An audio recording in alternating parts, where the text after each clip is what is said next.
I think that it is fair to say that the military services of Imperial Japan had a dysfunctional relationship. While that is hardly uncommon even today, and especially when every penny available for military development and procurement is competed for, the Imperial Army and Navy really escalated inter-service competition to a new level. And one of the best ways we can see this is in their development of bomber aircraft. In pretty much all of the major powers in the run up to World War II, naval aviation generally only got specialist designs like flying boats, seaplanes, or carrier aircraft, while shore based maritime aircraft were normally conversions from conventional bombers in service with the main air force. Japan had to be different. As the power of the Japanese Navy rose, especially once the Imperial Army got bogged down in the quagmire of China after 1937, they began developing their own dedicated land-based long-range attack aircraft. Initially, this may have made some sense.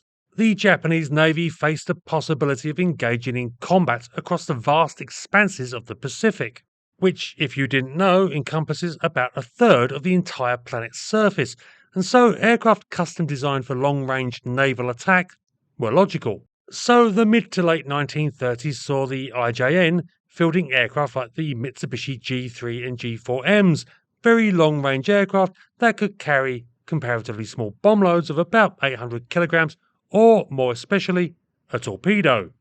But with their army rivals struggling in the mud, proverbially and literally, the Japanese Navy decided they want to push on and take on a new role: strategic bombing. The Army had made moves in the early 1930s in regards to this by developing the Mitsubishi Ki-20, a monstrous white elephant of an aircraft that was essentially useless. With the IJA having failed, and with nothing else in the Japanese air armadas with the capability to carry a heavy bomb load over a very long distance, the Navy decided they wanted to have the job.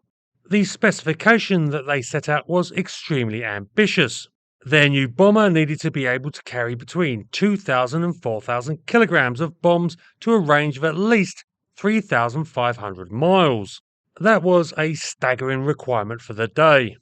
For perspective, this essentially called for an aircraft that doubled the range of the G4M that was then in development, as well as at least doubling, possibly quadrupling the aircraft's payload. And this more than a year before the United States laid out its requirements for what was to become the B-29, an aircraft with very similar goals in mind. But there was one problem that the Japanese had to tackle first before development could proceed with their new super bomber. They had no experience in building such an advanced heavyweight design, more especially one with the four engines that was recognised as being a necessity for the new aircraft. So they did the logical thing. They looked around for a suitable design to buy that would provide them with the technical know-how they wanted and might prove capable of outright conversion to be their new bomber. And they found what they wanted in America. In 1935, Douglas began development of a new cutting-edge airliner, the Douglas DC-4E. At least that's what it ended up being called. It was originally the DC-4, but then they made another DC-4. Yeah, it all gets very complicated. Needless to say, this is the DC-4E. It was a prodigious aircraft, a four-engine masterpiece that carried twice the number of passengers of the DC-3, was powered by four powerful twin Hornet engines, featured a tricycle undercarriage, and which had all of the major American airlines queuing up to invest development money into it. Unfortunately, it was a bit too prodigious, and as the development costs rose, the investors began to back out. First flying in 1938, the DC-4E proved trouble-free in experimental flights with United Airlines, though performance was less than expected, but it was complex and very expensive on maintenance. In 1939, the final backers made it clear that they wanted something simpler and cheaper, and so Douglas created the DC-4, which proved a huge hit. The DC-4E looked destined for the scrapyard, except it appeared to be pretty much the perfect teaching model for a cutting-edge four-engine aircraft.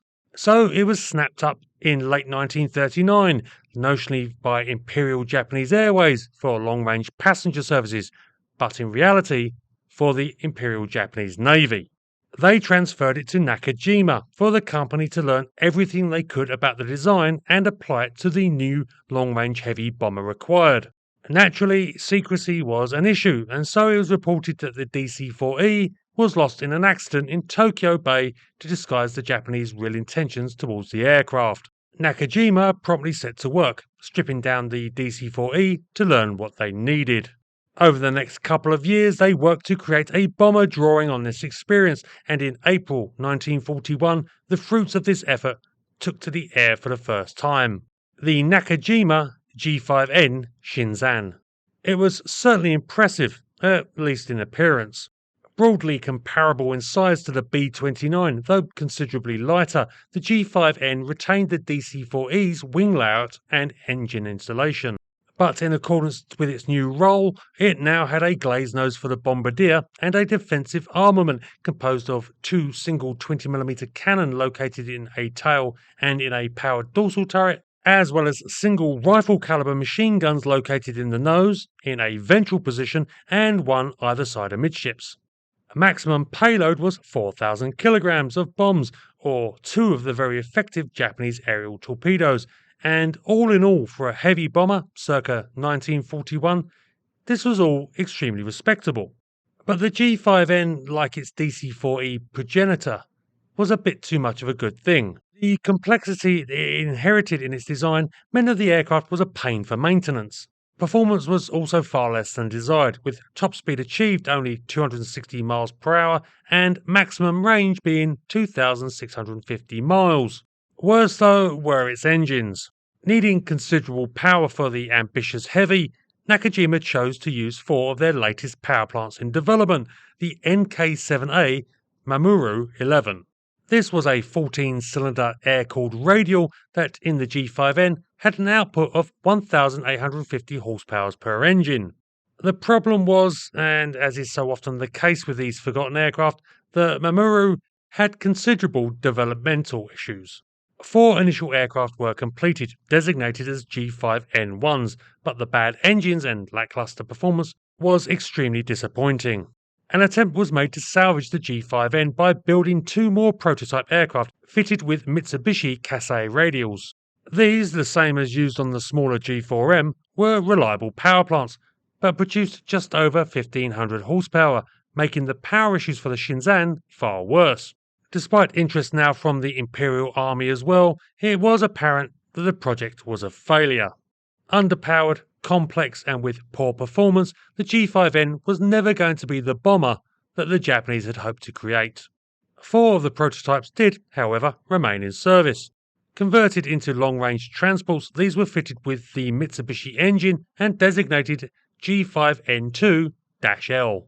Used throughout the war, they came to the attention of Allied intelligence and were codenamed as Liz, with the Allies, somewhat ironically, expecting the Japanese to probably attempt to build a bomber out of the design.